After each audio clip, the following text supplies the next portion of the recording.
a series of videos that we're going to do here on Gettysburg called Devil's Den, and this is going to be Devil's Den Part 1. This area that we're looking at here, as I scan around to the right and then back to the left, is known as Devil's Den. And this area of rocks, this cropping of rocks rather, dates back about 200 million years ago, when sheets of igneous rock were forced up through the Earth's crust and developed into this granular dia-based sill that we call the Gettysburg sill.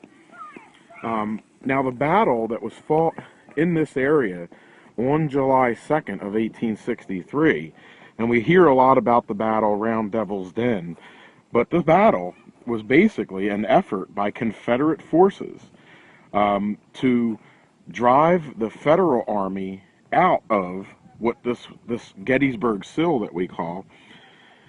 It was an effort by the Confederate Army to drive Union or Federal troops away from this igneous rock that's 200 million years old. In this series, we're going to take a look at the history of the Devil's Den. We're going to look into the Battle of Gettysburg, specifically that was fought here on July 2nd, 1863.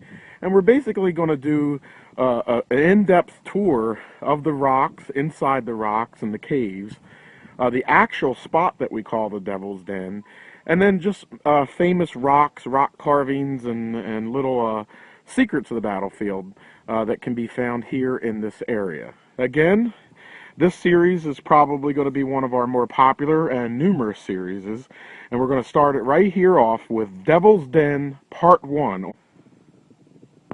Part 2, and in Part 1, we took a look back at the history of the den and how it was formed about 200 million years ago. On Part 2 here, we're going to look back about 1,000 years ago and talk about the Native American Indians. Now, Native American Indians use this whole area in this area of Devil's Den and beyond as their hunting grounds about 1,000 years ago. There have been people that have actually found Indian artifacts from a couple different Indian tribes in this area. Not only that suggested both the hunting of the area, but also that a Indian battle most likely took place in the area of Devil's Den, in the same area that Union and Confederate troops clashed once again on July the 2nd, 1863, casting this place into immortality. So, long before the Battle of Gettysburg, during the American Civil War, there was also a Indian battle fought here, and of course there's no way that we can know the exact reason a battle may have been fought. However, it has also been suggested that because of the way the rocks have caves, Indians slept in caves. They made their homes in different rocks that had caves, such as the Wind Caves that used to sit out by McAllister's Mill. Also, it may have been used as some type of a Indian temple or place of worship because of its strange look to it. So again, this has been the Indian occupation, hunting grounds, and battle around 1,000 years ago here on Devil's Den Part 2. Early landowners in modern times of the area around Devil's Den. Now, a man named Jacob Sherfy owned the ground that today is Devil's Den from around 1805 to the year of 1842. Catherine Sherfy from 1842 to 1844. And then it appears that the ground went unowned to some degree until the next year when Jacob Benner owned the property in 1845. Now, during the Benner ownership, the land was subdivided and sold off, and that includes a 47-acre tract of land in the Devil's Den area, which was later transferred to John Houck on March the 29th, 1848. Now, McCreary and Houck owned a brickyard in town, and that brickyard sat on a road that no longer exists called the Millertown Road. Houck bought out McCreary on April the 5th of 1861. And it's important to mention that because when Houck overtook and bought out McCreary, this whole area in 1861 was then known as Houck's Ridge. And Houck's Ridge is probably the most modern name pre-existing the Battle of Gettysburg. Before the Battle of Gettysburg, just before the Battle of Gettysburg, if you would have come to this place, it would not have been called Devil's Den. Devil's Den would be a name that would be popularized later on after the battle. This area would have been known as Houck's Ridge. So in part one, we talked about the history of the den being formed 200 million years ago. In part two, we took a look at how Devil's Den was inhabited by Indians, used as Indian hunting grounds, maybe a temple, and there may have been a battle over the ground here. And then here in part three, we're looking at more modern history of the ground, starting around the year 1800 and leading up to the Civil War in 1861. And again, when Houck bought out McCreary's share in this area, 47 acres of this area, on April the 5th, 1861, this became known as Houck's Ridge. This has been the Devil's Den Part 3. And as we stand here and look at the den, we're going to turn behind us and we're going to look at Plum Run. Now, Plum Run runs right along these rocks here from the bridge near the parking lot all the way down and around to the south side, and then it cuts over eastward. We're going to talk about this area of Devil's Den named Plum Run. Now, in the year 1813, this was known as John Lynn's Run. An 1821 map of Adams County has it listed as Rock's Run, and it's very easy to understand why it may have been called Rock's Run. If you look really close here, the run actually flows under these boulders and large rocks here, which sit in today what we know as the slaughter pen. In 1832, 1848, and 1850, maps of Pennsylvania call this Bear Run, most likely due to the bears that inhabited this area just off of the Round Tops. In 1863, E.B. Cope, surveying the land, called this Plum Run, which we know it as today. Also in 1864, John Pauschotter, when he did his isometrical map, also called this Plum Run.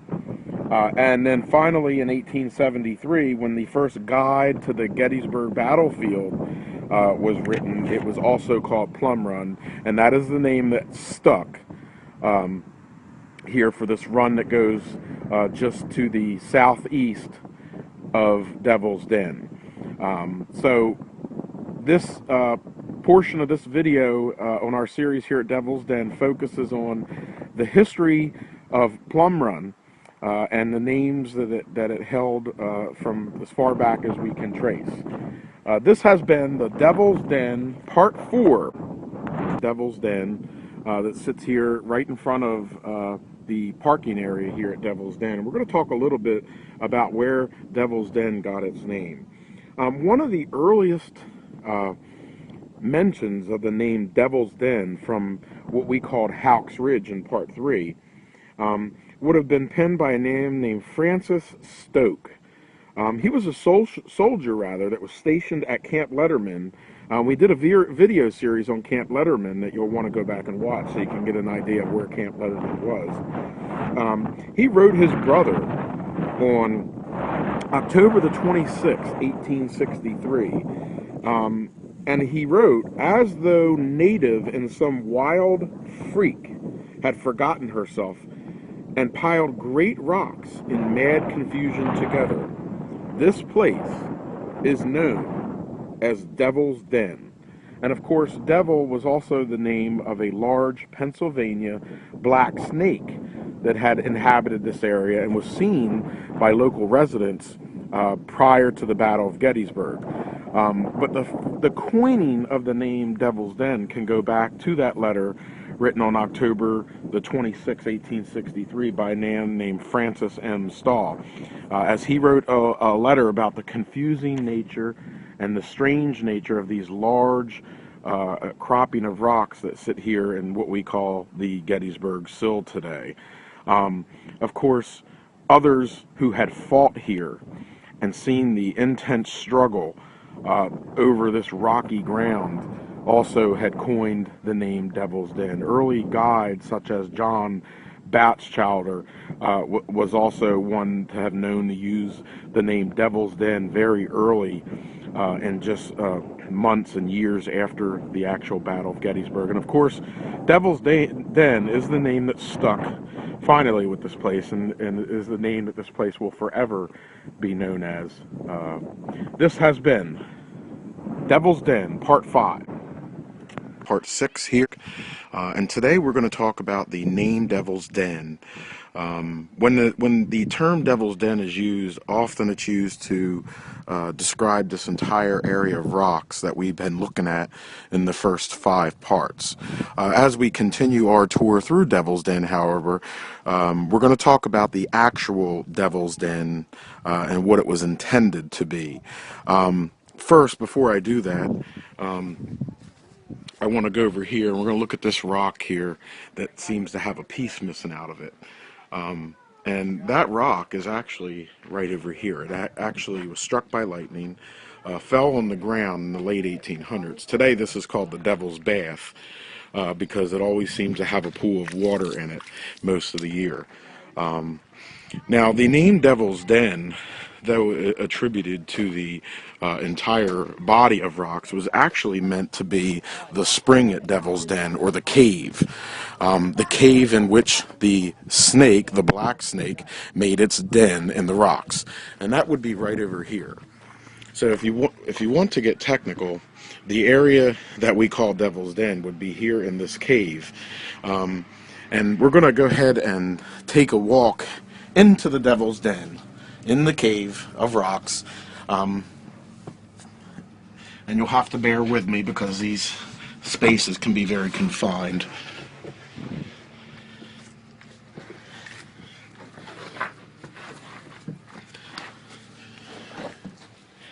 And again, during the Battle of Gettysburg in July of 1863, many of the bodies that couldn't be buried on the field were simply dumped into this area here that we are standing in here. And throughout Devil's Den, there are small caves that lead all the way through the den.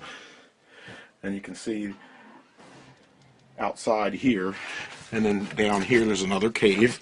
And again, if you'll bear with me, we'll climb through.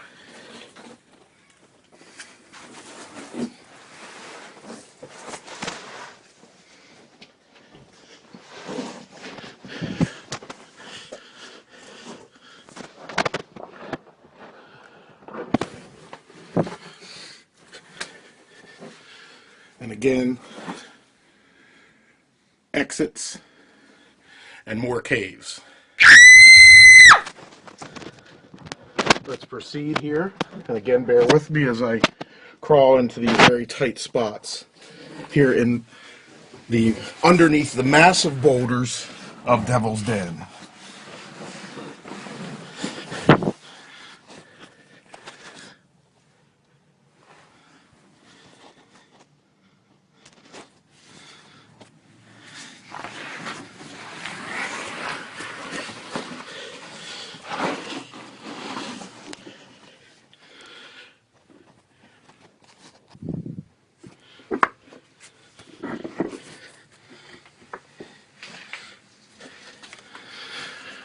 And if you're small enough or have the energy, you can climb all throughout the Devil's Den and many more caves than what we've done here. kids seem to find enjoyment in doing just that. And as you'll see, as we walk out here, we'll come back again to the outside area of Devil's Den. We've looked at in this part, climbing through some of the cavernous areas and caves of Devil's Den. And that's our next part on this tour. As we go parts 7 through 10, we're going to take a look at some of the historical action by some troops here on July 2nd, 1863. This has been Devil's Den Part 6. Okay, I am standing here on the western side of the Devil's Den, down in the lower point of the triangular field.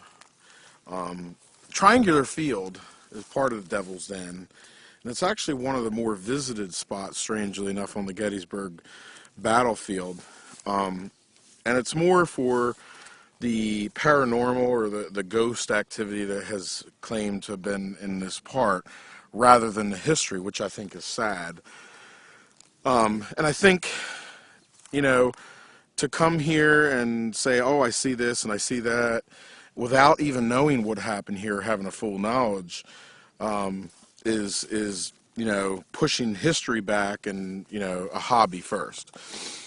Because it's what happened here on July 2nd, and one specific action that we're going to talk about, and that is the charge of the 124th New York Infantry, otherwise known as the Orange Blossoms, which in the far distance there you can see their monument. The 124th was at top of the Devil's Den. The 4th New York Battery's guns were up there silent, and the Texans of Hoods were coming back this way through that thicket there. There was a man named Major James Cromwell who was in the 124th New York and thought that a charge ought to be made down the slope of this hill right into the Texans. And he begged several times for this to happen, and finally the order was given to do that at the protest of some of his men. They charged down this hill with cannon roaring at them, and rifles and shots and shells and whizzing, hissing bullets. To the dismay of people around them, they had no protection on either one of their flanks, and yet they make this charge down this hill, and were pretty much almost annihilated. When they did retire back up the hill, there weren't many of them left to rally at the top of the ridge again. And of course, in this area was the 1st Texas, right through here. To the right over here was the 44th Alabama. And then to the right of the 44th Alabama would have been the 48th Alabama. And in support, as we just talked about in the last part, in the support behind them was the Benning's Georgia Brigade. So again, you can see this wave of attack with these Alabama and Texas soldiers pushing their way up this hill, pushing the charge of the 124th New York Volunteers back uphill. Pushing, and that's the amazing thing that happened here, pushing these men, not only pushing them back, but pushing them uphill and back. And then, of course, with the support of Benning's brigade behind them, they were able to take the Devil's Den.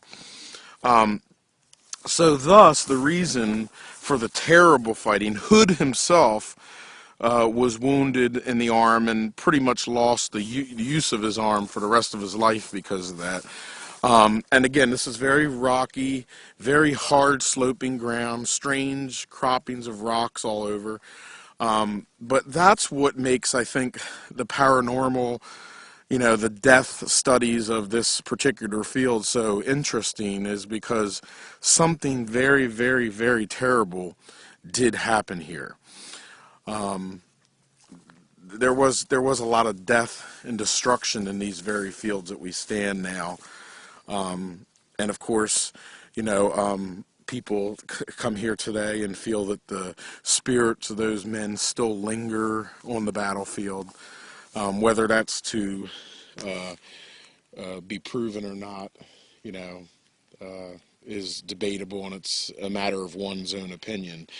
For myself personally, I like the history aspect of Devil's Den, and I believe that this spot here that we're standing is one of the more interesting spots with the charge of the 124th New York. This has been our continued tour of Devil's Den, specifically here in the triangular field with the charge down the slopes of the triangular field by the 124th New York, the Orange Blossom soldiers, against the Alabamans and Texans on July 2nd, 1863.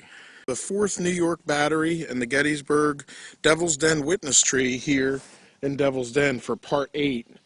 And I'm going to talk a little bit about this tree here. This tree is one of the original witness trees that witnessed the battle. Amazingly, it survived the battle itself, and then 150 years later still stands here today.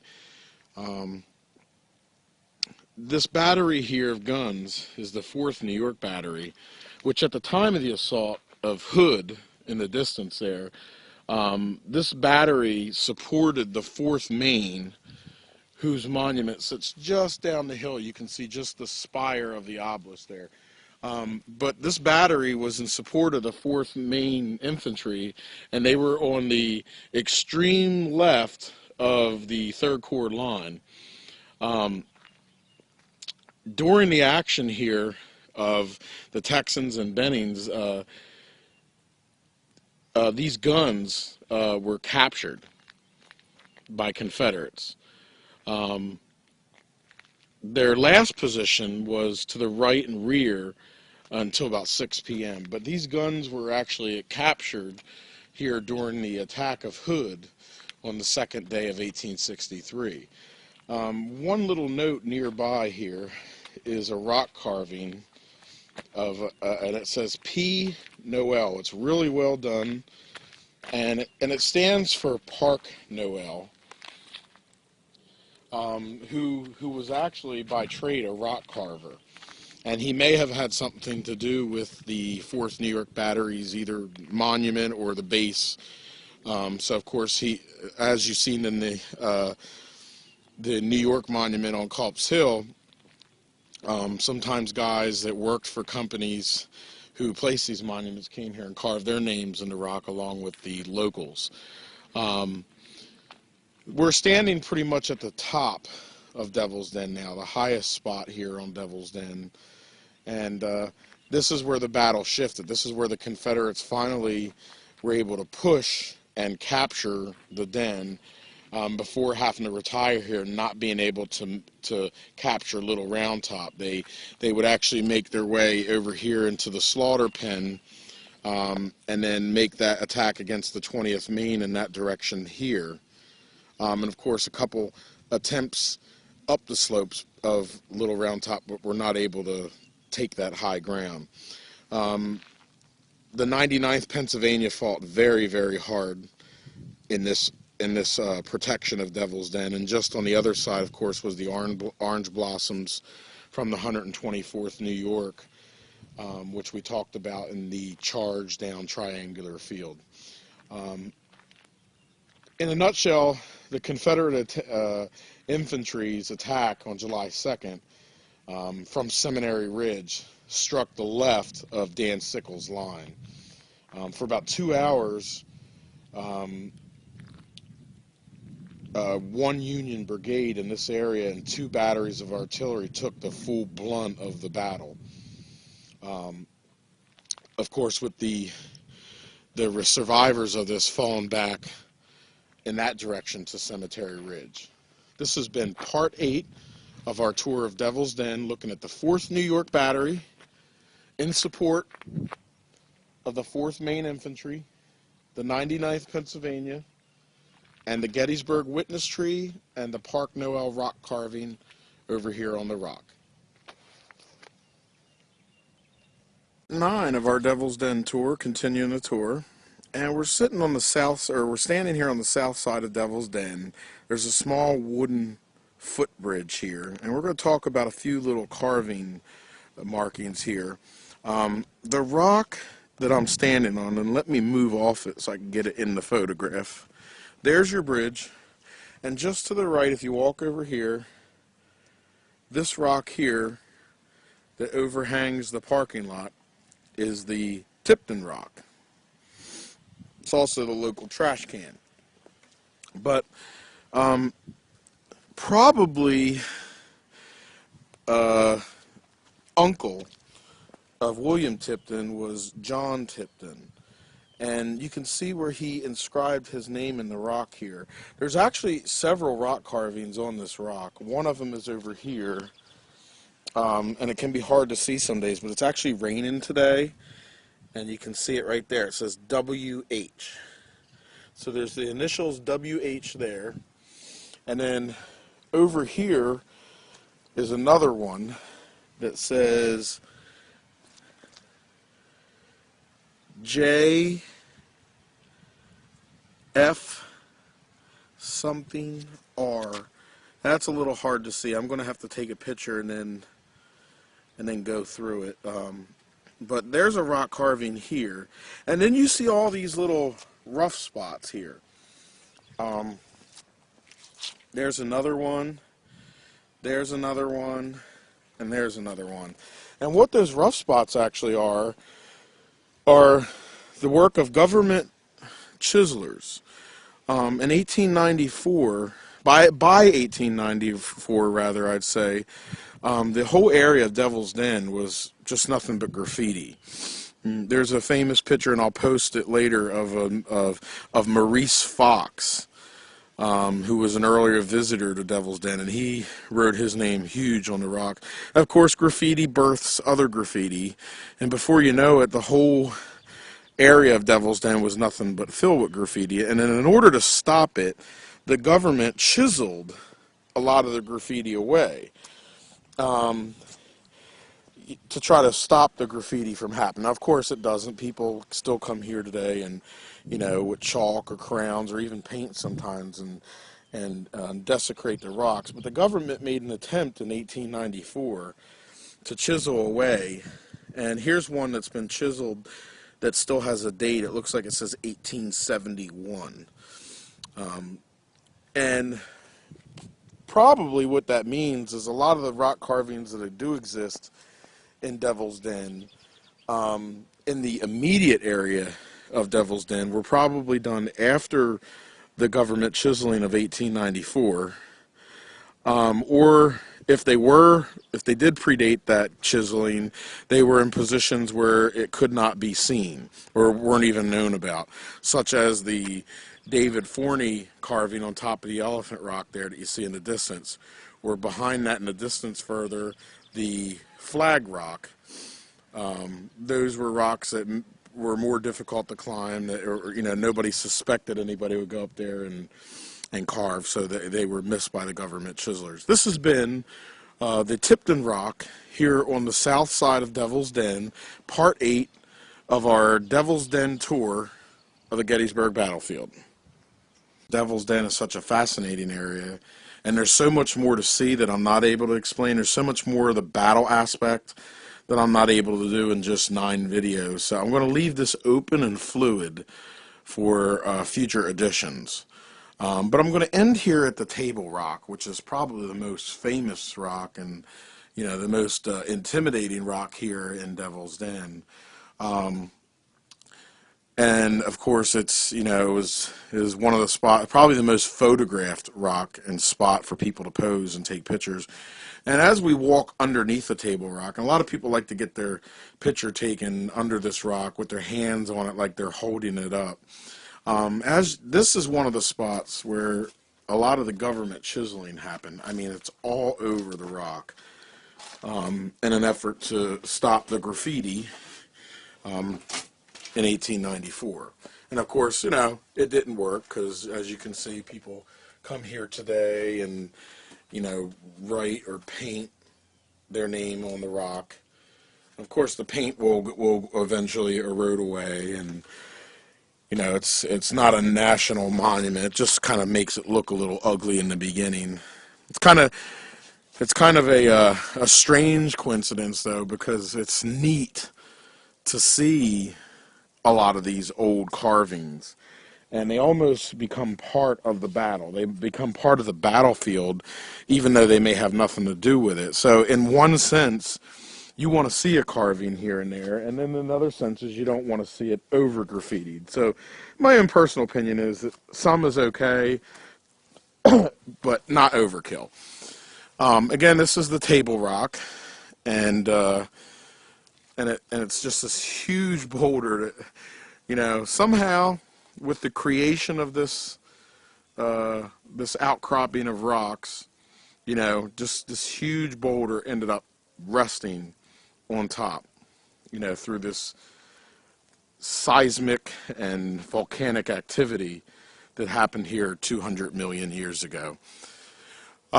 Again, this is my final video for today on Devil's Den. We pretty much walked around the entire den. I've pointed out some key spots, but, again, didn't go into extreme detail. I'm going to do some more videos, and if there's anybody out there that has any requests as far as the Devil Den area, things that you would like to see or things that you've seen online that you want me to do some more further investigation, please send them in, and I'll be more than glad to come back here when it's convenient for me and do that.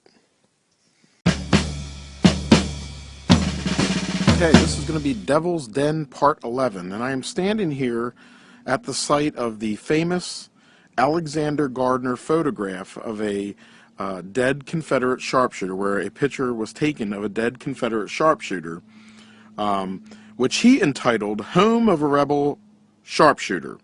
It was taken here on July the 6th, 1863, while soldiers were still at work burying the Union dead. Now, in Gardner's photo, he claimed that he visited the site 4 months later and found the rifle and decomposing body in the same positions.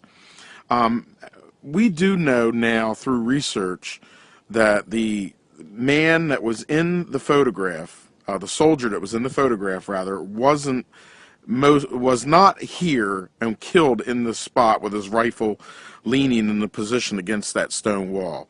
And in fact, that he probably found that Texas or Georgia infantryman about 40 yards behind us, placed the body with the help of some assistants on a blanket, and then the photograph that was taken here was staged for drama and actually to sell the photographs. And today, in Part 11, we're going to talk about a little bit about the body. Now, as we walk back to the spot where the body originally was, again, Gardner came here on July 6th, and he photographed a dead soldier. Two views were taken in that sharpshooter's nest that we were just at, which were slightly different. Now, a magazine called The Confederate Veteran published a story in 1925 stating that the soldier was a Private Andrew Hodge of the 4th Virginia. However, the 4th Virginia actually fought on Culp's Hill and did not fight here. Now, where this soldier most likely was killed is where we're headed to now.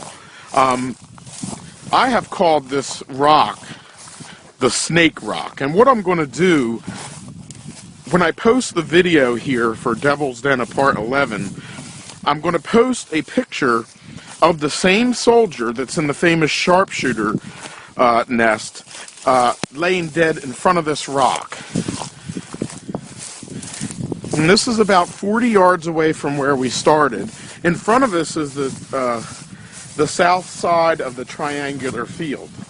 And there's this stone wall here, and where it comes to an end, if you turn around 180 degrees, you'll see this rock here. And I kind of call it the Snake Rock because it looks like a snake's head, and it has a little eye up here.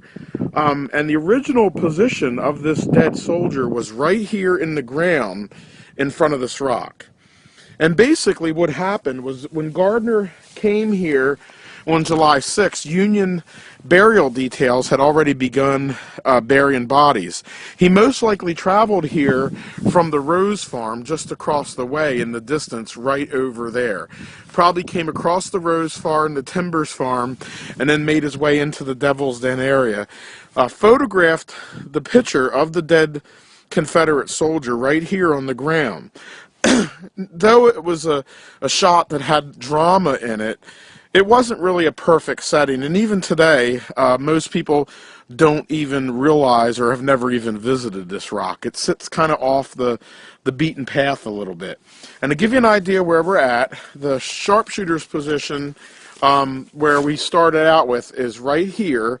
And then, of course, this is the famous Devil's Den witness tree that we've seen in a couple of our videos. So most likely what they did was they got this decomposing body and put it on a blanket, probably with the help of a couple of his assistants. They carried the body, most likely in this direction here, up to the sharpshooter's nest position. Now the reason that this was done was, even though the other shot was of a dead Confederate, the photograph itself isn't that dramatic.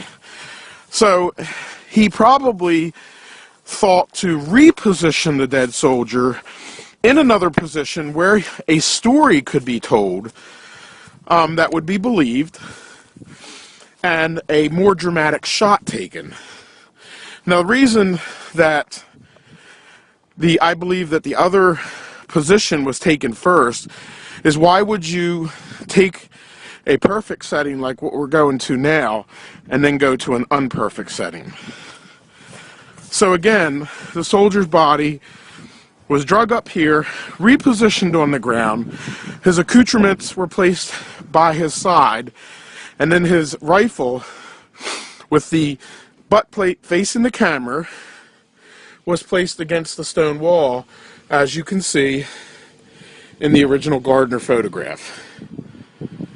So this photograph right here was taken in this spot on July the 6th, 1863. This has been Devil's Den Part 11, Part 12 here. And I am actually standing at the highest point on the Devil's Den area of the Gettysburg battlefield.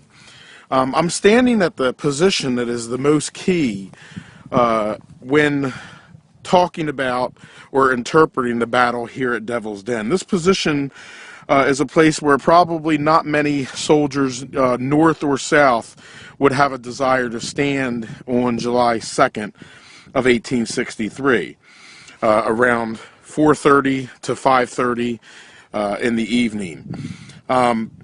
Now, the 99th Pennsylvania was brought to this position as reinforcements, as Confederates headed in the direction toward our camera, set their sights on this area, Devil's Den. This would be the key position to capture and hold. Of course, getting into this position would also allow them to make an assault on Little Round Top just to the east over here, and then a possible maneuver on Big Round Top to its right. Commanding these troops was Major John W. Moore. John W. Moore was commanding the 99th Pennsylvania here at the Battle of Gettysburg. John Moore would also later be put as the colonel of the 203rd Pennsylvania, known as Birney's Sharpshooters. And today he is actually buried at Mount Moriah Cemetery in Philadelphia.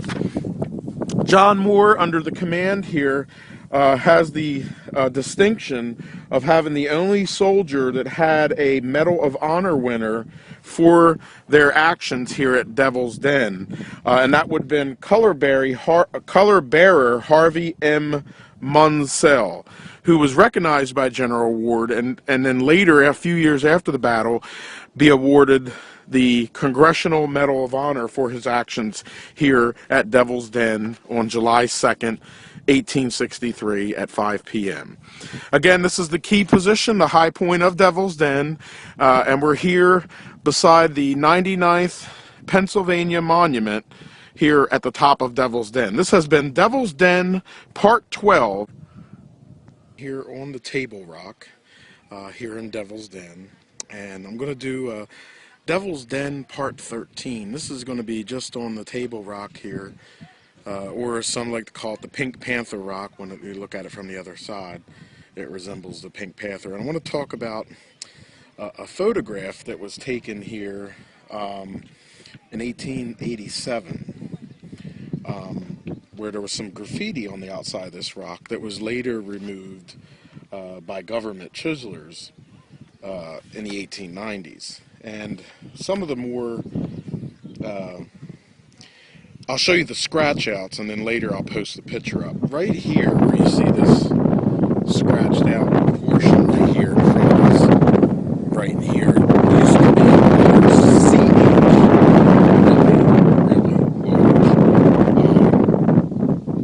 And then down here, there was a RC, and then underneath of it an FM, and FM of course is my initial, so that's kind of neat. Just over here beyond this crack, and you got to be careful when you're up here on this rock because it's pretty high fall if you fall. Right here might be one of the more famous scratch outs right here in this area. It's not real legible anymore because it's been scratched out, but right there was the name Maurice Fox, and Maurice Fox was a young boy in a wheelchair, and his name used to sit right there where that scribble is out, and then just above him was up here EM, and it looks like a C, and then a number 87 underneath of it today here where this scratch out is. But as I stated in some earlier videos, the Devil's Den area was riddled with graffiti from the times of 1863 all the way up into the late 1880s. And as more and more and more and more began to happen, and the reason it happened is because this property was owned by Samuel Crawford, and it was actually known as Crawford's Park. So it wasn't part of the Gettysburg Military Park at the time, it was privately owned. And it's hard to prohibit someone from doing graffiti when it's not owned by the federal government like it is today. So in 1894, the government chiselers came out to the site and scratched out a lot of the graffiti, which did work. It did stop the majority of the graffiti, even though you do see graffiti today pop up here and then. It's usually not as well engraved as it was back in the 1800s, because today, being part of the Gettysburg National Military Park, someone could get in trouble if they came out here and spent hours inscribing in a rock. But this has been part 13 of our Devil's Den series. We're here at the Table Rock looking at some historic carvings and scratch outs. The most famous being the one that's right here, which sat the name Maurice Fox. And I'll try to post some pictures later on of some of the historical photographs that were taken of this particular rock. This has been the Table Rock, and part 14, and this is also going to be Secret to the Battlefield, and we're going to be looking at the 4th Maine Infantry Monument. And though in a later video we will talk about the actions of the 4th Maine, I do want to talk today mainly about the monument and the secret surrounding this monument. This monument here was one of the earlier monuments placed here on the Gettysburg battlefield. Now, this is the original monument, and when it was placed here on this rock, it began to crack at the bottom when the weather would freeze, and they actually cut out a drain so that the water could drain off of it and not freeze and cause the monument to tip over.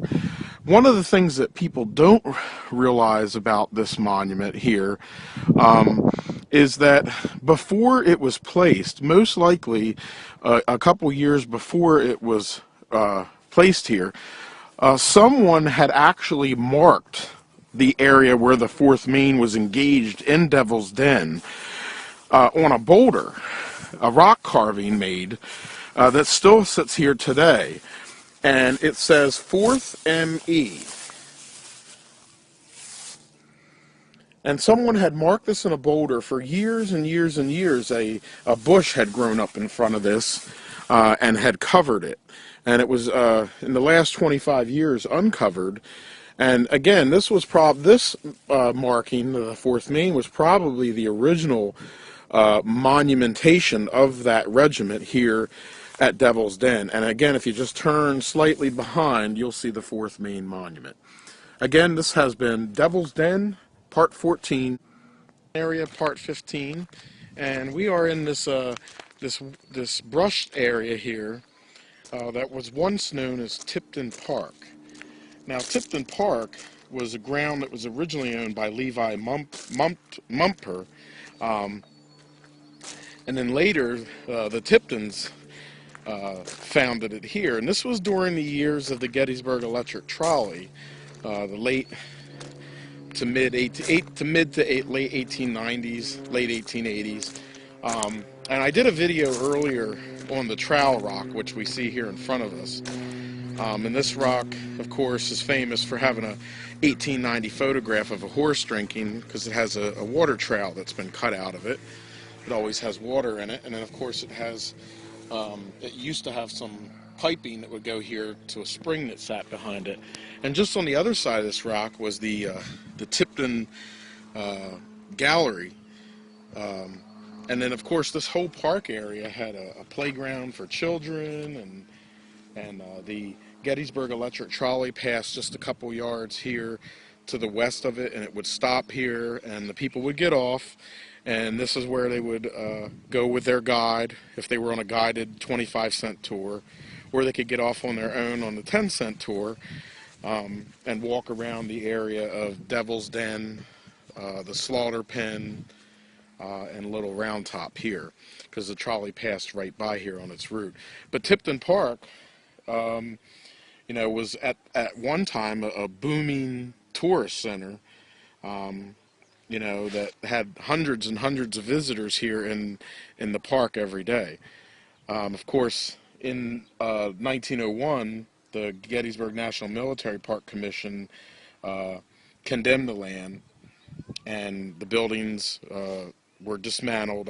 The gallery building was actually taken to Little Round Top and used for some more years up there. From a wounded veteran used it to sell souvenirs and such. But the Tipton Park area, right around 1901, was gone. Today, it is just this overgrown area of weeds and a couple walking trails here that sit just to the east side of Devil's Den, which is there directly in front of us in the camera. This has been Devil's Den, Part 15. Okay, this is going to be Devil's Den, Part 16. We just did Part 15, which was Tipton Park, and we're standing here on the walking trail that leads from Devil's Den right through what was Tipton Park, which is in this area here now. And we're heading back here toward the woodlines, and what we're going to do today is we're going to look at the Devil's Kitchen. This was the site where Vincent's Brigade skirmished with the 4th and 5th Texas Infantry on July 2nd of 1863. The monument on top of Little Round Top, which is the 44th New York, which is a castle, their Captain Lucius Larrabee, Company B of the 44th New York, was actually killed during that skirmish action on July 2nd. And this area is known as the Devil's Kitchen. There's not a lot of whole information why it's called the Devil's Kitchen. I will say this, I've been up here on several occasions, and no matter what time of the year you come into this area and you walk into the cracks and crevices of these rocks, it's actually very cool. So, you know, as a kitchen, you have a refrigerator, and you keep your food cold in the refrigerator. This kitchen sits off here in the wooded area, which wasn't as wooded at the time, but still, in between the rocks, it's kind of cool. Now, you do have to be careful coming out into this area, because this is one of those areas on the Gettysburg National Military Park where there are some poisonous snakes. And from time to time, you'll see a snake here and there. So if you do venture back in this area, please be careful and stay alert. And as I'm walking here on this path right now, and it's close to 90 degrees out here today, I would say it feels probably 65 or 70 here where I'm standing. So as soon as we get into this wooded area, it begins to cool down, really, really good. Now the stone wall that we will be passing was actually built by Confederate soldiers on the evening of July 2nd, late in the evening on July 2nd, in the morning of July 3rd. That's just remnants of that wall.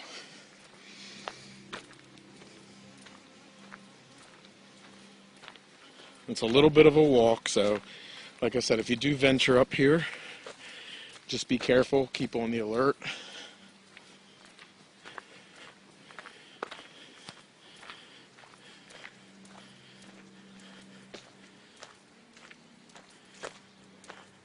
And I will continue this video on the next part, starting from this vantage point.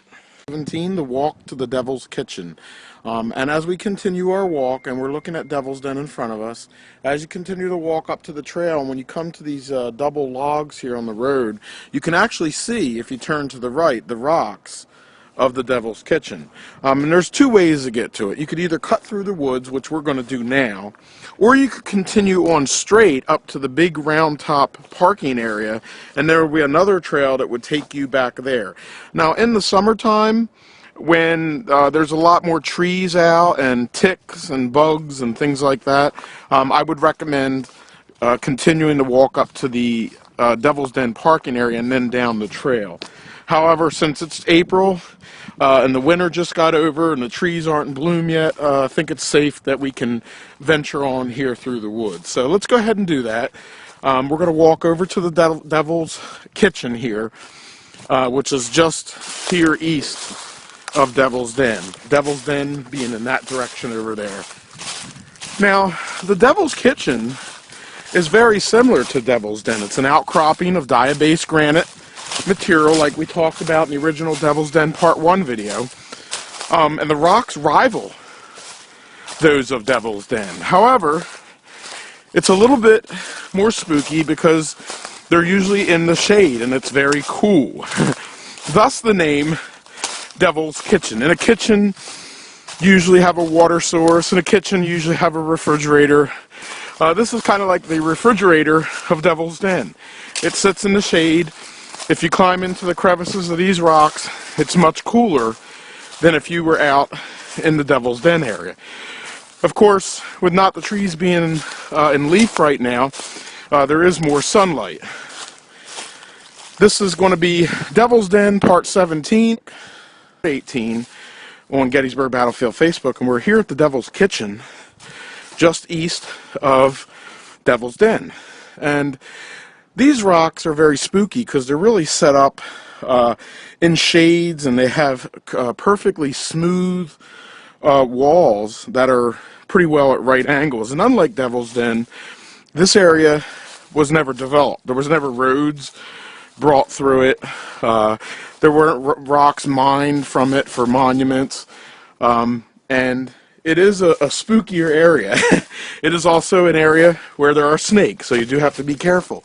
And you can see down there's a lot of caverns, just like in the Devil's Den area.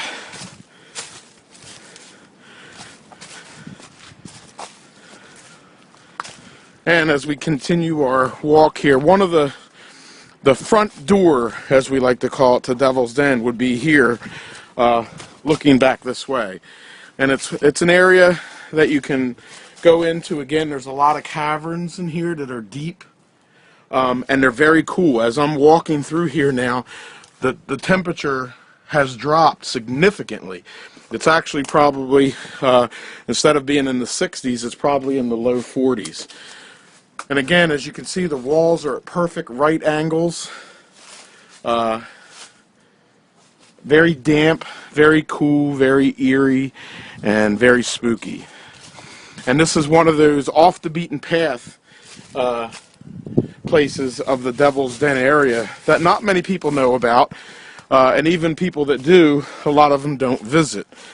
Again, these rocks are, a lot of them are just as large boulders as you would see in Devil's Den. And because of the time of the year that we're at, we can actually look down in here, and through these trees you can actually see the rocks of Devil's Den. This has been Devil's Den, Part 18, here at the Devil's Kitchen. Devil's Den, Part 19, Secrets of the Battlefield. And I'm here actually in Frederick, Maryland. And now you probably say, why do a video on Gettysburg or about Devil's Den when you're in Frederick, Maryland? And the reason is this boulder here that you see in front of us, or this monument that's made from a boulder, rather, sits here at Prospect Hall, which is the highest point in Frederick, Maryland, which was also known as Red Hill. And our Secrets of the Battlefield series, as well as our Devil's Den, brings me here today. The front of this plaque reads, Major General George Gordon Meade took command of the Army of the Potomac under orders from President Lincoln 700 feet north of this marker, Prospect Hall, on June the 28th, 1863. He pursued the Confederates into Pennsylvania, and at Gettysburg on July 1st, 2nd, and 3rd, fought the decisive battle of the Civil War. This plaque is incorrect, and I'll explain that in a minute. On the right side of the monument, there's another plaque, and thus the reason for our Devil's Den series. This boulder was taken from a point near Devil's Den on the battlefield of Gettysburg. This boulder here was taken from the Gettysburg battlefield, placed here in Frederick, Maryland. Therefore, it was in the Gettysburg battlefield at the time of the battle, therefore part of the battlefield of Gettysburg. It was dedicated as a monument to George Gordon Meade, who took command of the Army of the Potomac under orders from President Lincoln, which that part of it is correct. However, from everything here down, it is incorrect. He did not receive the orders from President Lincoln 700 feet over here at Prospect Hall. He actually received those orders several miles to our east near the Monocacy battlefield at a place called Arcadia. He was awoken at 3 a.m. in the morning by a colonel, and you can go back and watch our series on Pipe Creek Circular, and I give the name of that colonel. But he was actually awakened by a colonel, told he had bad news, and that news was that he was taking over command of the Army of the Potomac, which had been in trouble for some time.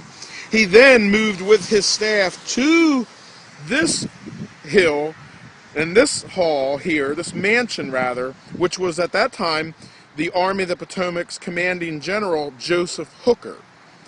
And Hooker was informed of President Lincoln's order.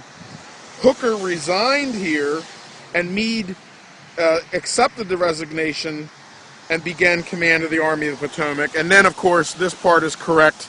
He pursued the Confederates into Pennsylvania and to Gettysburg, July 1st, 2nd, and 3rd, 1863, and fought the decisive battle of the Civil War. This has been Secrets of the Battlefield and Devil's Den, Part 19, the Meade Monument on Red Hill in Frederick, Maryland.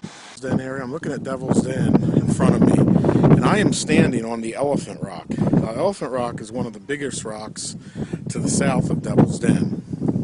This is one of the neatest, what I call secrets of the battlefield of Gettysburg. There's Devil's Den. In the distance, you can see Little Round Top, and then below the slaughter pit where Plum Run runs, and that stream was stained blood red during the Battle of Gettysburg. Now, on this Elephant Rock, this area of Devil's Den, of course, has always been very picturesque. Sometime in 1849, a local man named David Forney, who lived here, who's on the 1850 census in Gettysburg, his occupation was an artist. Sometime in 1849, which was 14 years before the Battle of Gettysburg. He stood on this very rock, most likely painting what we're looking at right now, Devil's Den, or this big outcropping of rocks. While he was up here, he carved his name in the rock, which I'm going to go down to now. It says D. Forney, 1849. This is the only pre-battle carving on the Gettysburg battlefield. And to this day, there has never been a photograph or a painting or any type of artistry that was found before that predates the 1863 battle. So, for some reason, an artist who lived here in Gettysburg was standing on this rock in 1849, and he carved his name.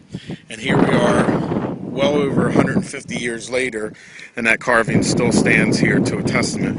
It's one of the rare finds here at the Gettysburg National Military Park, one that's not really known that well of. And it sits on what we call the Elephant Rock. So if you're going south of where I'm focused on right now, about 100 yards, about the length of a football field, 100 yards south of what you're looking at in front of you, you'll find this Elephant Rock. Now, from that position that we're looking at, if you look over here at this rock, it does look like a large elephant with a trunk. So that's why it's called the Elephant Rock. Again, this is the Elephant Rock with the David Forney 1849 carving here in the Devil's Den area of the Gettysburg National Military. Now on the Flag Rock, we're a little further south of Devil's Den. You can see Devil's Den in front of you, and then the Elephant Rock right there. This is the Flag Rock. The reason they call it the Flag Rock is it has two large American flags. Now they're very, very hard to see. One of them is right here. It's a large American flag. The second smaller one sits right here. And you can see the star field right here with the stripes and then the pole.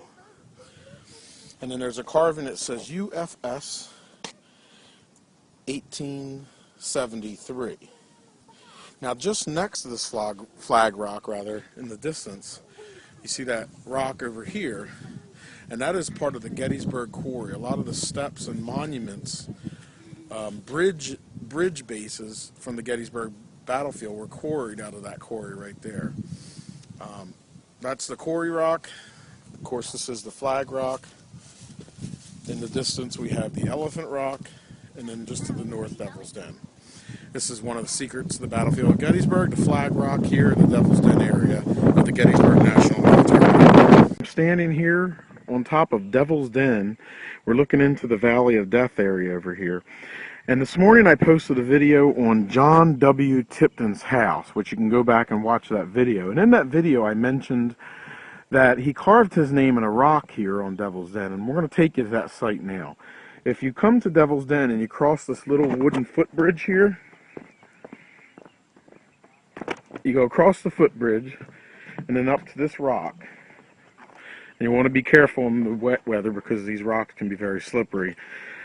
You'll come over here and you will see J. Tipton carved into the rock right here. And of course this was missed by the government chiselers in 1896 as they began to chisel a lot of the graffiti on the rocks off, which you can see the remnants of the chisel marks today. But one that was either missed or carved afterward was J. Tipton, and that is the rock carving of John W. Tipton, who was the brother of William Tipton.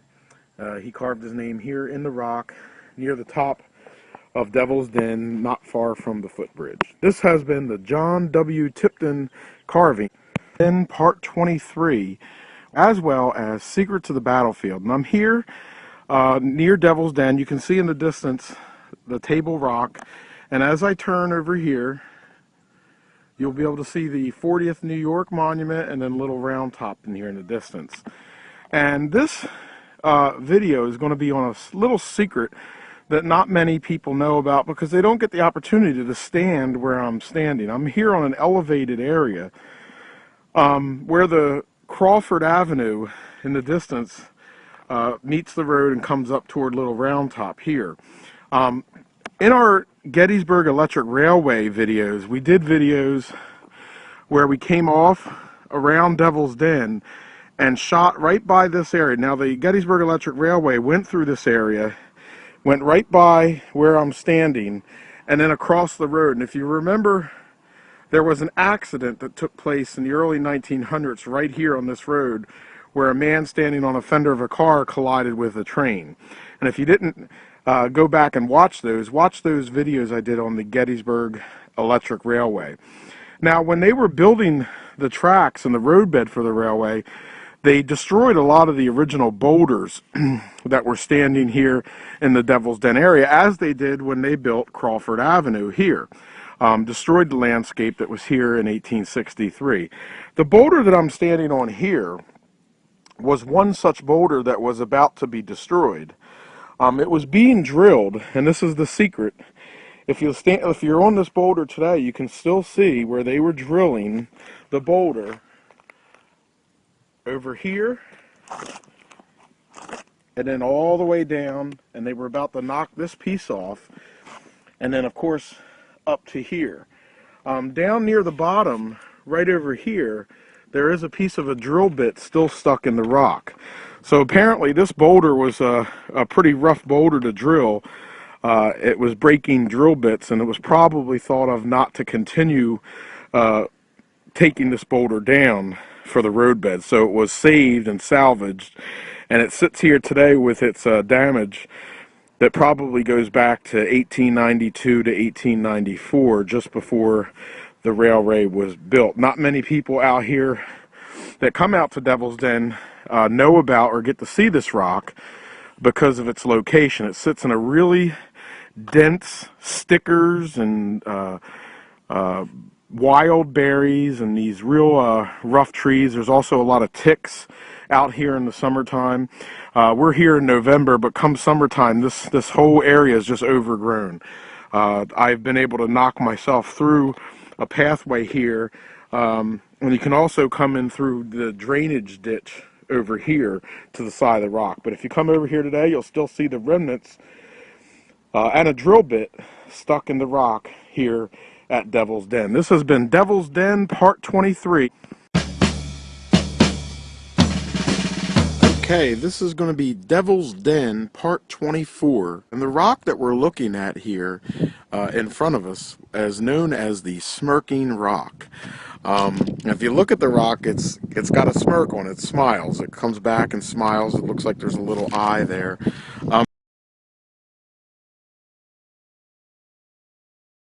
There is a famous photograph of a dead Confederate soldier right here on the side of this rock, and then of course it looks like the rock is smiling at the fact that there's a dead soldier laying in front of it. So it's a smirking rock, and this has been pointed out by some licensed battlefield guides, and over the years the nickname for this rock has stuck to it. Alexander Gardner, of course, on July 6th, 1863, just came out here taking photographs and just happened to take a photograph of a dead Confederate soldier lying here just to the right side of this rock. Also, the bridge that you see behind it was originally built around 1890. For carriages.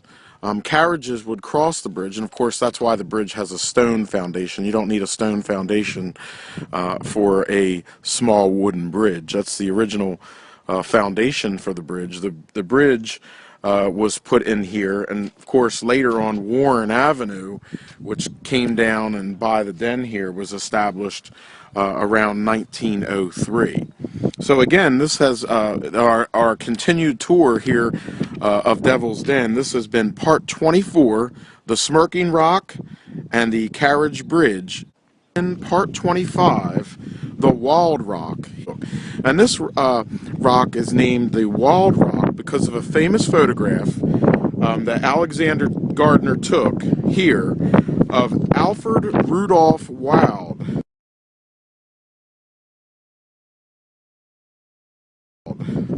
sitting on this rock sketching. Now, Alfred Rudolph Wild was born on October the 2nd, 1828. He died on April the 6th, 1891. He was born in London, and he was a Civil War sketch artist.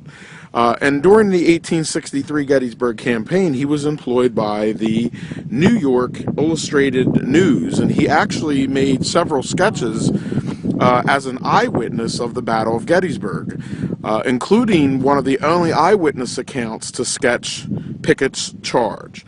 Of course, after the Battle of Gettysburg, he stuck around here for a few more days, and while seeing the carnage of the battlefield somewhere here around July 5th, 6th, and 7th, he was posed on this rock for a photograph, which I will post on the page, sitting there with his notepad and his sketching. And this has been ever since known as the Wild Rock, or the Alfred Rudolph Wild Rock. This has been Devil's Den, Part 25 and Part 26. And we're standing here in front of the 40th New York monument here, just to the northeast of Devil's Den. And we're going to talk a little bit about the monument and the action. The 40th New York moved in late in the Battle of Devil's Den as the 48th Alabama charged from that direction over there. And we'll talk about the action at Gettysburg in our following posts. But the 40th New York was one of the last ones to arrive. The 6th New Jersey did not have a guide, and these guys came in just behind them. They were originally in the Wheatfield area, and they were sent here to protect Ward's left here at Devil's Den. They came in this direction under very heavy fire, fought valiantly here at Devil's Den, and of course were pushed back into this position today where their monument sits. Now, a few interesting facts about this monument is, one, there is a rock carving on the boulder next to the 40th New York monument, which may have been a type of monument before this one was erected. And if you look at it, you can actually see where it says 40th New York, and it has the diamond, the core diamond, there. And also there's a famous photograph, which I'll post, of the monument taken from about this position here. And at one time there was a post that stood up here with a diamond on it that said 40 NYY. And then there's other pictures that you can actually see the old Tipton Park building just behind the monument here in the back, and I'll try to post those pictures. We will talk more about the 40th action here during the Battle of Gettysburg in our later post here as we continue our tour through Devil's Den. This has been Devil's Den Part 26 at the 40th New York Monument, continuing coverage of Devil's Den. And this is going to be Devil's Den Part 27, the hitching rail and the old roadbed here at Devil's Den. In parts 24, we looked at the Smirking Rock, which is over by the bridge, and then we continued over to the Wild Rock, which you see there. Right across the street, where you see this bicycle rack today, is a parking area where you can park your car. However, in the late 1800s, it was once the site of a hitching rail where you would hitch your horse. And there are some remaining tidbits from that rail. There is a part of a hole that was drilled into the rock to put an iron post in to hold the hitching rail. And the hitching rail basically went around where you see the parking area today. And later this containing wall was built for the cars to park up against. However, when you walk along the retaining rail by Plum Run here, you can actually see some of the old roadbed foundation when Warren Avenue was put here through Devil's Den in 1903. And of course they would build up from the ground roadbed when they built structures like avenues here in the Gettysburg National Military Park. And here are some of the old foundation stones for that rail bed. And as we walk to the other side of this wall, we're actually going to see where the other side of the hitching rail was put and drilled into a rock. And actually on this one, it still has a part of the pipe that once came up and then went over here to the other rock. This has been part 27 of Devil's Den, the old hitching rail. Part 28. And for the next several parts, we're actually going to talk about the action at Devil's Den and not just the sights as we've been looking at through the first 25 parts. We're going to get into the action here. Basically, the action at Devil's Den was between Confederate brigades under Anderson, Benning, Law, and Robertson, which came toward our camera from that direction there, versus a Union brigade under Ward, which is in this direction here. Now, on the eve of battle, these regiments had planned this attack for July 2nd, and then on July 2nd in the afternoon, they began the attack up to this point that we know as Devil's Den. And it was preceded first by a Confederate artillery bombardment. And then, of course, after that bombardment was over to break up the men from Ward's brigade here on the crest of this hill, then the attack happened with the Texas and Arkansas troops. And then our part 29 will take over from there. But this is the very beginning of the action here at Devil's Den. This has been Devil's Den, part 28 here. Marker for Robertson's brigade, the 1st, 4th, 5th Texas, and the 3rd Arkansas Infantry, which arrived on the field here about 4 p.m. and they advanced against Union positions. Now, as I move the camera slightly, I'm going to try to give you guys an idea of the troops. Under Robertson's brigade, in this area would have been the 1st Texas under Work, and then to their left, or our right on the camera, would have been the 3rd Arkansas under Manning. Now, defending this hill over in this direction would have been the 4th Maine under Walker, and then of course the 124th New York, which you can see their monument, under Ellis. To their right, the 86th New York. To their right, the 20th Indiana, and even further to the right, closer to the wheat field, would have been the 99th Pennsylvania Volunteers. And then bordering the wheat field would have been the 17th Maine under Merrill. And this was the initial attack of Robertson's brigade, which consisted of the 1st, 4th, 5th Texas, and the 3rd Arkansas Infantry, which again arrived here at 4 p.m., advanced against the Union position. The 4th and the 5th Texas actually joined the attack on Little Round Top. The 1st Texas and, however, the 3rd Arkansas took Devil's Den and the Rocky Ridge, including 3 guns of Smith's New York Battery. This has been Devil's Den, Part 29, the action at Devil's Den. And in front of us is the Benning's Brigade marker. Benning's Brigade was, again, part of Longstreet's Corps and Hood's Division. And they consisted of the 2nd, the 15th, the 17th, and the 20th Georgia Infantry. They formed in line around 4 p.m. In the rear of both Law and Robertson's brigade, and they moved forward in this area in support of the conflict, which would then capture Devil's Den. So this is the area that they moved across, and it was in part 11 that we looked at the sharpshooter's pen and the Snake Rock, which is over here in the middle of the camera there, where the body was drug. And it is very possible, though it cannot be proven, because of the area of movement of the soldiers, that soldier was a Georgia soldier under Benning's brigade. Now, as the 124th New York attacked the 1st Texas in the triangular field, which we looked at in an earlier part in detail, they began to push back the initial Confederate attack. And then comes Benning's Georgia Brigade, again, the 2nd, 15th, 17th, and 20th Georgia Infantries in this area toward our camera. Along with the 44th Alabama over here and the 48th Alabama on the flank, this second wave of Confederate attack began to have its effect.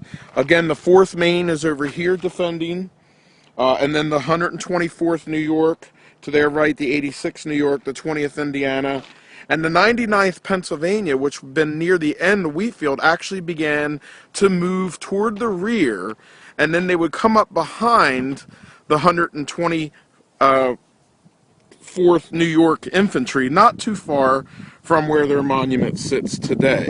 The 17th Maine stayed stable over near the Wheatfield at this point in the battle.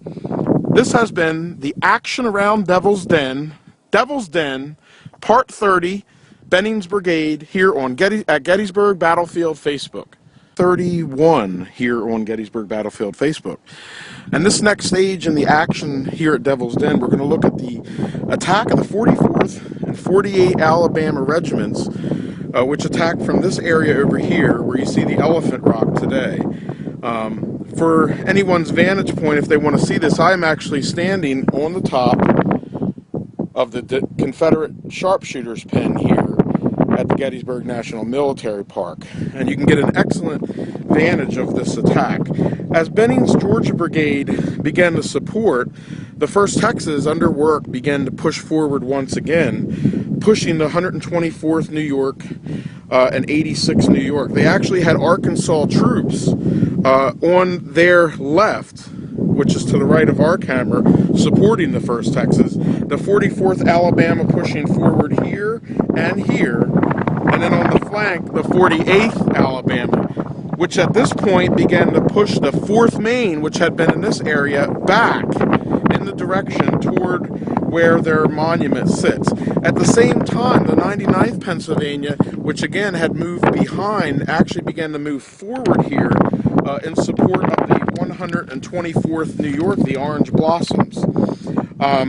However, the 1st Texas and Arkansas troops and Benning's Brigade, this is where they began to take the den as they pushed back the New Yorkers, the 124th New York, 86th New York, 20th Indiana, and then also a broken company of B and H of the 20th Indiana. At this time, the 17th Maine under Merrill still staying stable in the Wheatfield. But this attack concentrates on the flank here at Devil's Den as the 44th and 48 Alabama actually push back here, push the 4th Maine back. This has been Devil's Den and the action here at Devil's Den, Part 31 on Gettysburg Battlefield Facebook. 2 here on Gettysburg Battlefield Facebook, and today we're going to talk about the Men of War retaking the crest here at Devil's Den. Initially, as the 44th and 48th Alabama pushed through this area and pushed the 4th Maine back, because of the 99th Pennsylvania, you can see their monument here in the center of our camera, just to the left of that tree, supported the 4th Maine and began, along with Smith's guns of Smith's 4th New York Battery in that direction over there, firing right into the 44th and 48th Alabama, which began to drive these men back. At this point, Georgia Brigade, the 2nd Georgia over here, the 17th Georgia, the 20th Georgia, and the 15th Georgia are now moving through the triangular field. The 1st Texas is in front of the 15th Georgia, partially blocking them, and then the 3rd Arkansas is a little bit further to their left. Part of the 1st Texas actually had moved away from this area and retreated back in that way, and then the 4th Maine, which had been pushed back, began to push forward toward the crest of Devil's Den. And of course the 124th, 86th New York regiments, to their right the 20th Indiana, and then of course the ever steady 17th Maine held their ground at the top of this ridge here. So at this point in the battle, in the next phase, the battle turns once again as Ward's brigade begins to retake the ridge here at Devil's Den from the attack on the flank from the 44th and 48th Alabama. This has been Devil's Den, part 32, 33 here, and we're going to again look at the action and the next phase of the action here at Devil's Den, and we're going to look at the attack of Benning's brigade, which again turned the tide of the battle. In our last video in part 32, we seen Ward's brigade beginning to take sections. The 4th Maine had actually moved up to this position here. The 99th Pennsylvania had come from this direction and moved here and sat here on the flank. So it was the 99th, the 4th Maine, the 124th New York, to their right the 86th New York, the 20th Indiana, and the 17th Maine. The Confederate attack at Benning's brigade would have been the 1st, 17th Georgia, and 44th Alabama. The 44th Alabama had moving over in this direction this way, the 48th Alabama staying on the flank. The 1st and Texas and 15th Georgia over here, and then the 3rd Arkansas fighting over here against the 20th Indiana. 1st Texas would be going up against, and the 15th Georgia rather, be going up against the 86th New York and the 20th Indiana, and portions of the 120th New York, and of course the 20th Georgia now coming through Triangular Field right into the 4th Maine and the 124th New York Volunteers, the Orange Blossoms. This is the attack here of Benning's assault, the main assault, where he would begin to take the ridge of Devil's Den. This has been Devil's Den Part 30. It's going to be Devil's Den Part 34, and we're actually going to talk about the ending of the battle here at Devil's Den. As Benning's assault continued up the crest of this ridge, forcing the men from Ward's brigade and pushing them back, there was a glimmer of hope as the 6th New Jersey Volunteers and the 40th New York ended up sweeping behind Ward's brigade and coming up for support in this direction. And in part 26 we did look at the 40th New York monument, which you can see down there in the center of our camera. For a brief time these men came up in behind in support of Ward's men. However, the 6th New Jersey had no guide, and they were not really familiar with the lay of the land. Eventually, the brigade under Ward would collapse as the 20th Georgia, 15th Georgia, 1st Texas, 3rd Arkansas would overwhelm the right of Ward's brigade, and of course on this side, the 44th Alabama, 2nd Georgia, 48th Alabama, and 17th Georgia would slam into the flank of the 99th Pennsylvania, the 40th New York, and the 6th New Jersey. They would push Ward's brigade back in that direction there, and almost in the direct path of Cross's brigade. And this would mark the end of the action here at Devil's Den, as the Devil's Den now was in the hands of the Confederate Army of Northern Virginia. This has been Devil's Den, Part 34.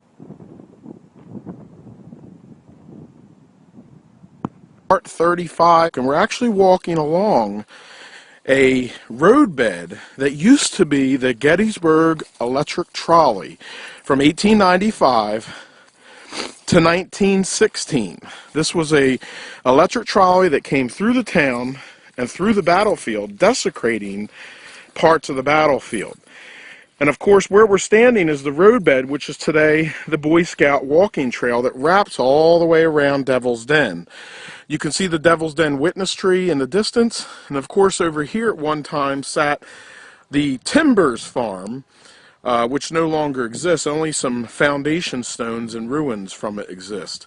This is one of those secrets of the battlefield that not many people know about. This area, of course, was charged across by Texans, Georgians, and Alabamans on the attack on Devil's Den, which we mentioned in the later 20s, early 30s parts of Devil's Den video series. But this is the roadbed for the Gettysburg electric trolley from 1895 to 1916. This has been Devil's Den Part 35 at Devil's Den, and we're looking at the 86th New York Infantry Monument here. Now, the 86th New York Infantry was a member of the 3rd Corps, 2nd Brigade, and 1st Division. And it was here on the afternoon of July 2nd, 1863, that the 86th New York fought and defended this ridge against oncoming troops from the 15th Georgia under DuBose and the 1st Texas under Work. The 15th Georgia being in this direction, and then of course the 1st Texas to their left, or to our camera's right.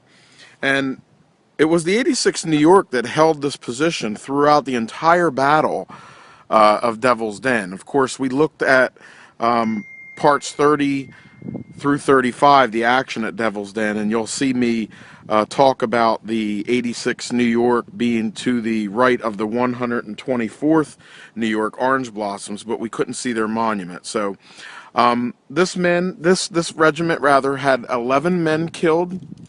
There were 51 wounded and 4 missing from this action here on July 2nd, on the afternoon of July 2nd, 1863, here at Devil's Den. A quick note about the monument: I like to call this the Mother's Day Monument because it's got one of the more beautiful depictions of bronze artwork in the front under the Corps badge, which you can see there. But the bronze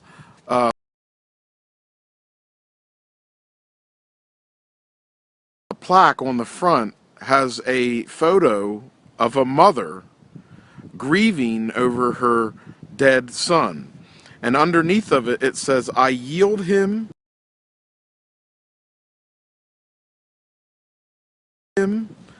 to his country and his God." So again, this is a monument that I like to call the Mother's Day Monument because it's a depiction of a mother's love for her child who she's lost in battle here, and it's depicted here in the front of the 86th New York Infantry Monument here at Devil's Den and the Rose Woods here on the Gettysburg National Military Park. This has been Devil's Den Part 36. 37. I'm looking at the position of the 4th New York Independent Battery under Captain James E. Smith. These guns arrived, of course, from Emmitsburg at 9 a.m. There were 4 guns, 2 of them that we looked at earlier on the heights of Devil's Den, which was the advanced position, and then 2 back in this position. Now, after the capture of the guns up on the top of the hill, these guns here opened fire as the Confederate forces, Alabamans, charged up from this direction over here against the 40th New York. Now, the one thing that isn't totally clear is the actual position of these guns. Most likely the position of these guns was over here. Because those Alabamians that were coming in from the little cut in here between the den, they would have received the full effect of the fire. They probably weren't here. They were probably a little bit over here to the left. But again, this is the back position of the 6 10-pound Parrott guns under Captain James E. Smith. Now, out of this battery, there were 2 men killed and 10 men wounded, and 1 man missing. They also had 11 horses killed, and they expended over 240 rounds of ammunition. Again, this has been Devil's Den, Part 37. The other guns of Captain James E. Smith's 4th New York Battery here on the northern gorge of Devil's Den. This has been Devil's Den, Part 37.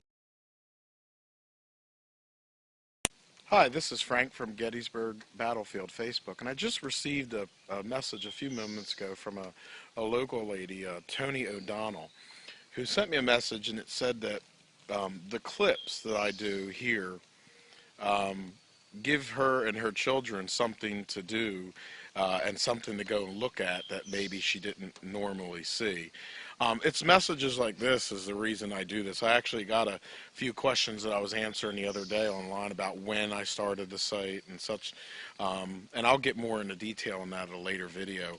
But this one's for Tony and all the other mothers out there.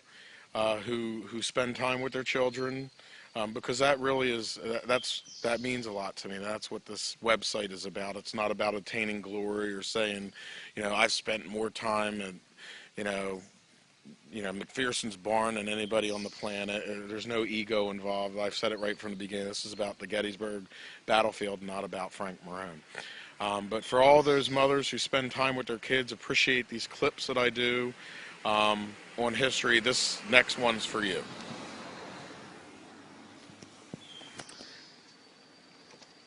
We're not far from Devil's Den and Triangular Field here, and we're going to look at the monument here to the 86th New York Infantry, which was also known as Steuben's Rangers. They were actually, there were some companies out of Elmira and Syracuse in that area of New York. Of course, they were, as the monument states, members of the 2nd Brigade, 1st Division, 3rd Corps. Now, the brigade, the 2nd Brigade, was actually Ward's Brigade. It doesn't say that on the monument. And the 1st Division was under General David Bell Birney, who got his start early in the war as the Lieutenant Colonel of the 23rd Pennsylvania, which my great-great-great-grandfather fought with. Birney later would be a general, and he was here at Gettysburg, basically around the Peach Orchard, where today there's a Birney Avenue. But and you can go back and watch my videos on the 23rd Pennsylvania Monument. It's a really good video in depth. But the 86th New York Monument, a lot of times it's because of where it sits here. It's kind of in, people just left Devil's Den, and they come up this road, and then there really isn't a whole lot here. And then your next step on the battlefield is the wheat field. And of course, again, the battlefield is the entire battlefield, and that's what's a shame. There's more than 21 stops. There's more than 2 hours worth of material to see. So people often will drive right by this monument and not see the special meaning it has. It was under the command of Lieutenant Colonel Benjamin L. Higgins, who was born in 1826. He died in 1891. Higgins was actually the chief engineer of the Syracuse Fire Department, and he was wounded here on July 2nd, 1863. And as soon as he was wounded and taken from the field, Major Jacob Lansing took over.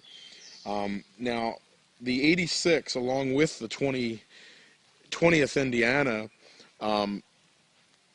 fought through the Rosewoods, which is in the direction coming toward the camera, on July 2nd, 1863, and they were primarily attacked by the 15th Georgia. Now, this monument itself was dedicated on July 2nd, 1888, at the 25th anniversary, as veterans from the battle came for the first smaller anniversary of Gettysburg. This monument was dedicated on July 2nd, 1888. And the thing that's special about this monument is the bronze plaque that's on the front. The bronze plaque, and this is why this is going to anyone that spends time with their children, especially a motherly love type of thing. The bronze plaque on the front has a mother who's praying over her either dying or probably the body of her dead son, which she's found. And it says, "I yield him unto his country and his God." And in my opinion, that's one of the more beautiful plaques, bronze plaques here on any monument that tells a story that must have been told countless times during the Civil War, as over 611,000 soldiers were casualties of that war. So again, to every child has a mother, and this monument here has a really special plaque. It's a great monument. It would be a good monument for a mother to take her children here to see at the Gettysburg National Military Park. This has been the 86th New York Infantry, their actions on July 2nd, 1863. It's overlooking in front of us the Triangular Field and beyond Devil's Den and Little Round Top. And one thing I want to talk about today is in this area right here, which at the time of the battle was the Timbers Farm. Today, the only thing that remains of the Timbers Farm is some foundation. The farm was actually owned by George Weichert, who was out fighting in Cole's cavalry during the time of the battle. And the house and barn was rented to a black man named John Timbers. Now, the house was just south of Rose Run, along the woods line there. It had a barn, and on July 2nd, the farm was in the midst of Longstreet's attack of Devil's Den and Little Round Top. All that remains, like I said, of the house is a foundation. Now, two brigades of Confederate infantry passed by the house here, from Hood's division coming from that direction there. And as they approached this area here, they passed by the Timbers farm, and early on the attack it was used as cover for the fight that would go on to Devil's Den and Little Round Top. After, of course, the Confederates passed there, the home was used as a field hospital, where wounded soldiers lied in the dirt floor of the barn. Now, one thing that is a fact is that John Timbers, this African-American man, died in 1868. He was found hanging. What is folklore, or is not known, is that one may have hung himself, and the local legend is that he hung himself because he was haunted by the spirits of the men who fought and died on these fields where he lived on July 2nd, 1863. A second piece of folklore that's never been proven is that he may have been the victim of a lynching. Whether that be true or not, Confederate troops lynched him because he was a free black, or whether he hung himself because he was haunted by the spirits of the men who fought and died here on July 2nd, 1863, has never been proven one way or other. But the fact is that he did die of a hanging just a few years after the battle.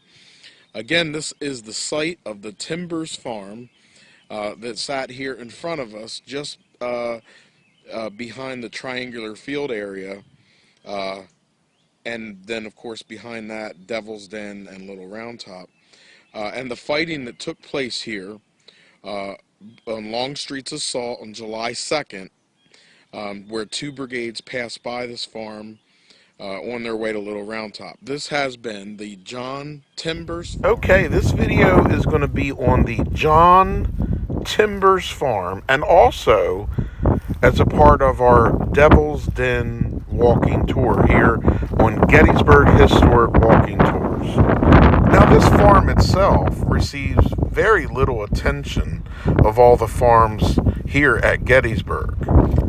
And today, only a little bit of it remains, just some foundational stones of what was once the Timbers farm.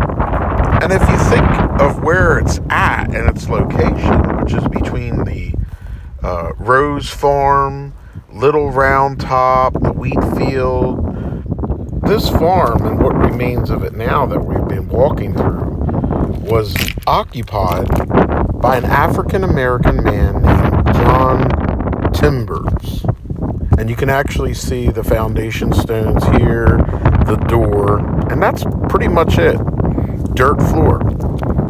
Now, during the Battle of Gettysburg, this farm was owned by George W. Weicker and occupied a really nice piece of ground not far from the Rosewoods and Rose Run.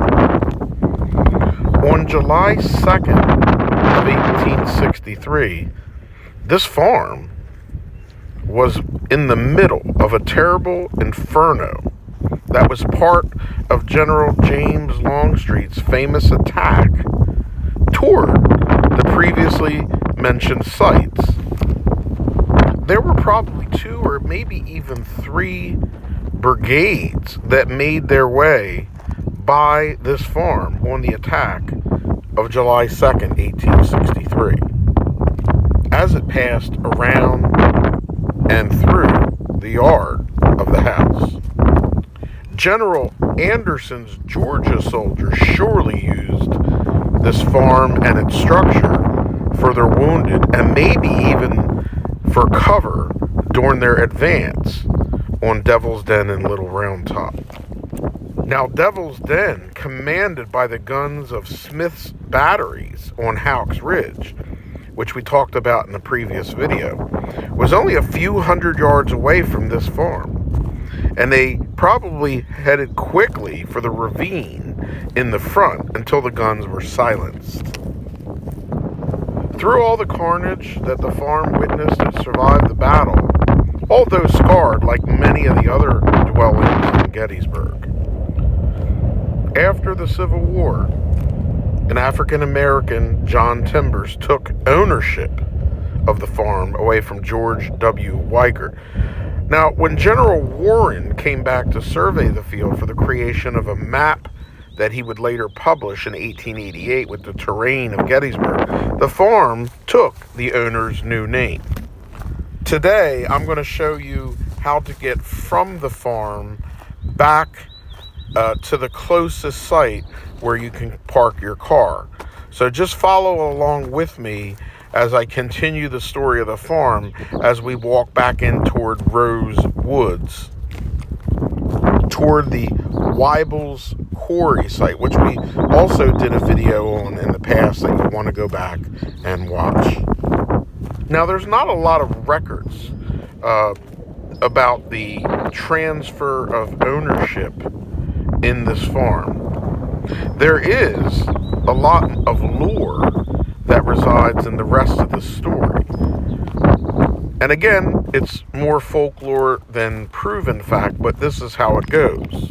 Apparently, John Timbers, an African-American man, had a lot of issues dealing with what happened on his farm, as far as the loss of the farm, as loss of the damages to the farm, as far as the carnage that took place on his farm.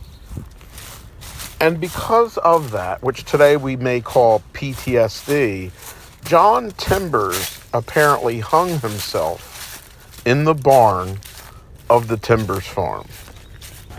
So as we travel back from the Weibel farm, we're going to walk back toward Rose Woods. And for reference about what may have happened or what had happened here, you'll want to go back and watch a couple video series that I did.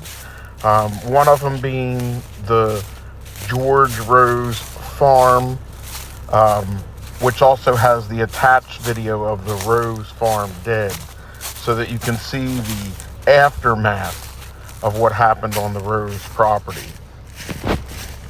You can also look for and search for the William Weibel Quarry, which we're heading close to now.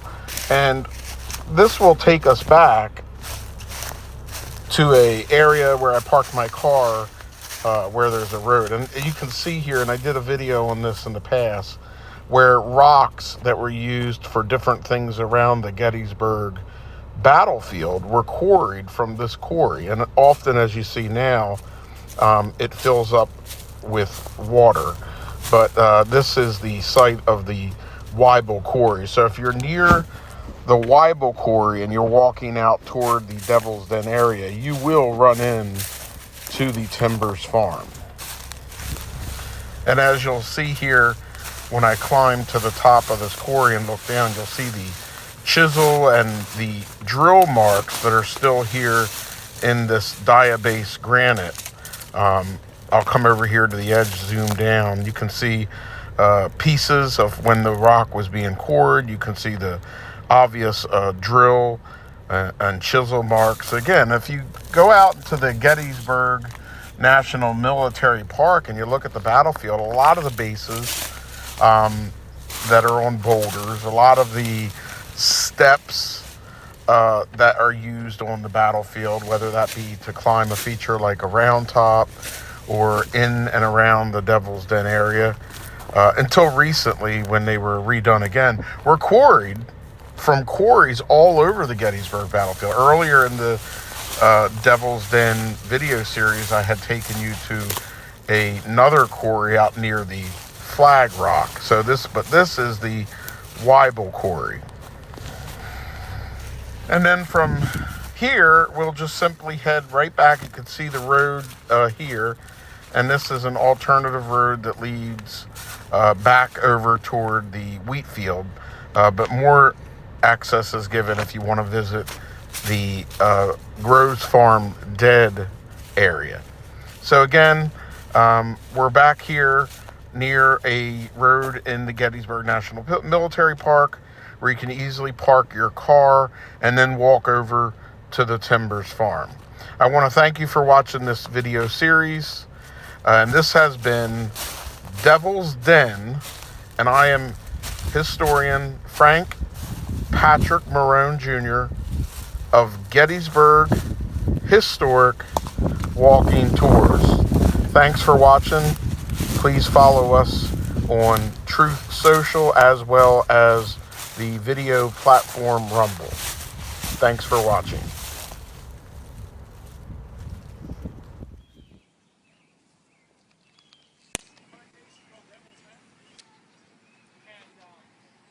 Well, I just got doing the Table Rock video, and there's Tim Smith, the author of the Devil's Den History and Guide. He noticed me up here and said, "There's Frank up there with my book." That makes me happy. So that was kind of cool. He's doing a tour here of Devil's Den, and as everyone knows, Tim is probably the most knowledgeable person here on the Devil's Den. Has spent thousands and thousands of hours out here, and his book, Devil's Den, A History and Guide, which he put out with Gary Adelman, is a definitive work in the Devil's Den area in the Gettysburg National Military Park. Okay, this is going to be Devil's Den, Part 38. And I am at a slightly different position than I have been through most of the Devil's Den series. I am actually standing here at the John Slider farm. And we're going to go back into the action a little bit, and we're going to take a look at Company E and H of the Massachusetts Sharpshooters. And you can see their monument right here. It sits in front of the John Slider farm. It's probably one of the least visited monuments on the battlefield. Now, when we were talking about the advance of Longstreet's troops about 8 parts ago, we had talked about how they had come from this direction and advanced towards Devil's Den and then on to the Round Top. When we were doing that, we were standing right at the top of Devil's Den area near the 99th Pennsylvania Monument. But I wanted to give it a little bit of a closer vantage point of what it would have looked like from Longstreet's advantage. Now, as his troops on the afternoon of July 2nd, 1863, advanced into this position here near the John Slider farm, they were actually checked by these two companies of the, which was Company E and H of the 2nd United States Sharpshooters. They were checked. Their advance was checked right here as they headed into this direction, and that's very important because checking that position basically gave a momentary stall to the advance, and also gave Union troops more time to organize both in the Devil's Den and Little Round Top area. This is one of the parts of the battle that doesn't get mentioned a lot, the first check into the advance on Devil's Den. So I thought I'd bring it here to my Devil's Den video series. This has been part 38 of our Devil's Den series. This is Gettysburg Historic Walking Tours, and we're here at the Devil's Den area of the Gettysburg battlefield. And we're actually on the southern side of Devil's Den, and today I want to do a little video on this particular rock back here in the distance that looks like the head or the body of an elephant, and it's been called the Elephant Rock. Now, what people do not know about the Elephant Rock is there are some carvings up on top of that rock, and it is one of the more difficult rocks to climb in Gettysburg. As you see people climbing on the rocks, you see them climbing on the ones around it, but not on the actual Elephant Rock because of how difficult it is to get up top of there. So what we're going to attempt to do today is climb that rock and show you what's up there.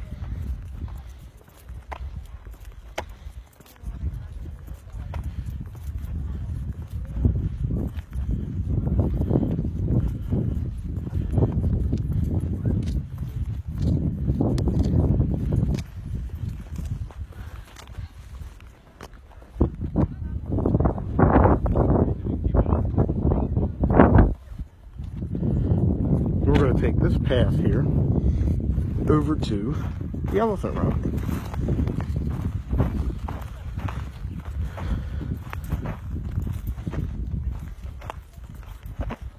And recently they did a battlefield burn here, and they really cleared this area out. It looks beautiful.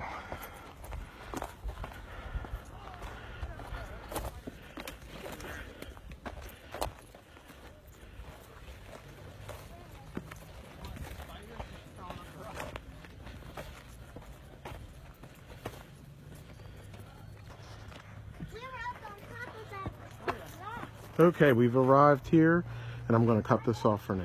Okay, I am up here on the Elephant Rock. I made it.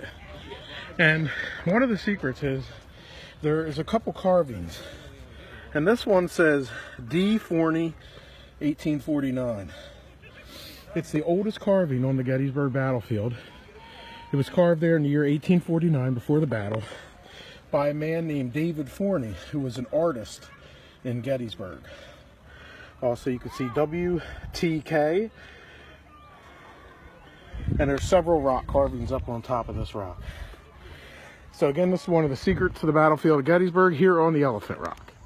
Okay, this is Frank from Gettysburg Historic Walking Tours, and this is going to be part 41 of our Devil's Den series. Now, a photograph exists that was taken on November the 11th, 1863 from this position by photographer Peter Weaver, which shows Union dead at Devil's Den.